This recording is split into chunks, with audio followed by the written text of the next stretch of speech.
Hello everyone, welcome back to my YouTube channel. In my previous overview video, I talked about the meaning and importance of civic engagement and how each of us can get involved in our communities. In this video, we are proceeding to the second section of my civic engagement curriculum, Becoming the Changemaker, a guide to making positive change in society, focusing on institutions and systems of government. To start off this section, I will talk about democracy, which is the second topic out of my 20 topics in my curriculum. If we want to understand how to foster civic engagement, we need to look at the system that makes it possible in the first place. When I was reflecting on what allows us to be civically engaged, I realized that it all comes down to the type of government system we live under. Think about it. In some countries, citizens are free to vote, protest, and speak their minds. In other countries, only government officials make the decisions, and citizens who protest risk being silenced or punished. That is why democracy is so important. A democracy creates an environment where we can freely vote in elections, peacefully protest and rally, whether we agree or disagree with an issue, give public comments or speeches to government representatives, and most importantly, hold our leaders accountable. Without democracy, civic engagement is either limited or impossible. And if we give up on democracy, politicians no longer have to listen to us. They can simply follow their interests without worrying too much about the consequences. With all of this in mind, let's talk about what democracy means in this context. Across the world, countries function in different ways. Some are ruled by one person, some by a small group, and some, like democracies, by the people themselves. Democracies can look a little different depending on the country it is in, but the core idea is that citizens have a voice in how society functions. That can include voting in elections, signing petitions, running for public office, and having access to reliable information about what is happening in society. There are two main types of democracies: representative and direct democracies. Representative democracy is where we elect leaders to make decisions on our behalf. Some examples are school board members, city council members, state and federal legislative members, etc. Direct democracy is where citizens themselves vote on laws and policies.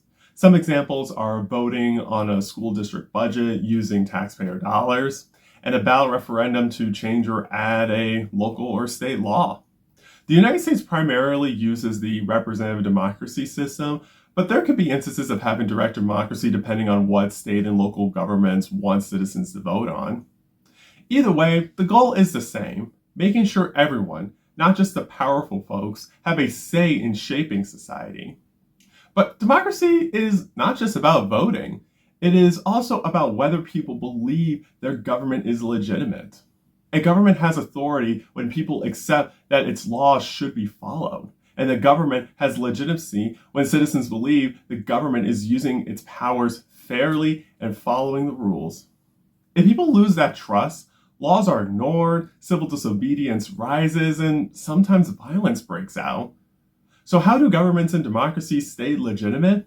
They can stay legitimate by giving people ways to hold leaders accountable, like having courts uphold civil liberties, a free press to report on government actions, transparent leaders who follow the rules, peaceful protests, free and fair elections with a peaceful transfer of power, and checks and balances to make sure no branch of government becomes too powerful. These principles of authority and legitimacy do not just apply to governments, but also to other organizations too. Whether it is a club, nonprofit, or for-profit organization, these principles ensure they stay accountable to their members.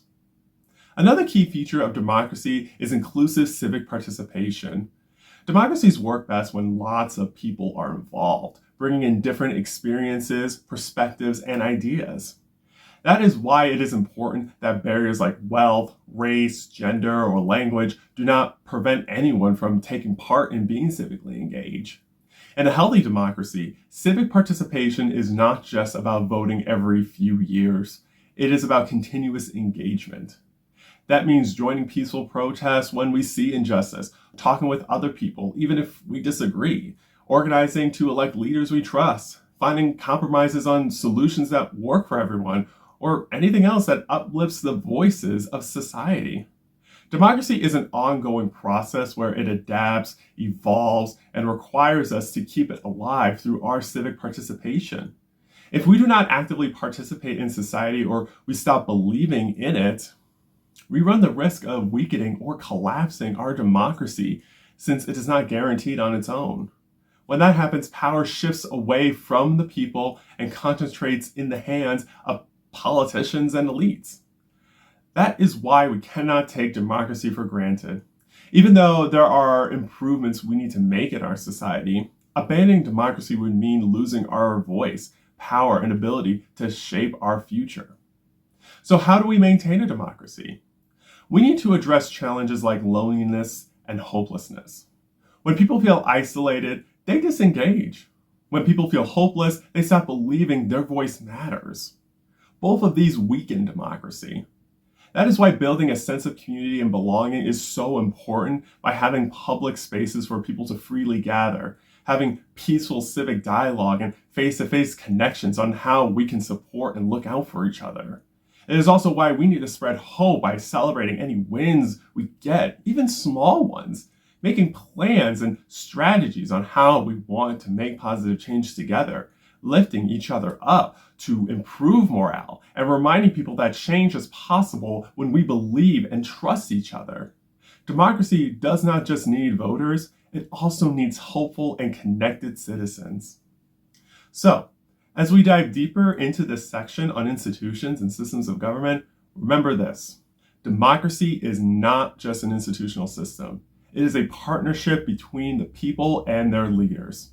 It only works if we stay engaged, hold our representatives accountable, and never stop believing that our voices matter. In my next overview video, I will talk about constitutions and how they are important for laying out the rules for how countries function and the powers they give to their governments and citizens. Until then, please like, subscribe, and turn on the post notifications so you will know when I post my next video. As well as share this video with people so everyone knows why it is crucial to protect and preserve our democracy. I appreciate your support. Remember, you are powerful, you are capable, and you are the changemaker our society needs. Thank you so much for watching, and I will see you soon.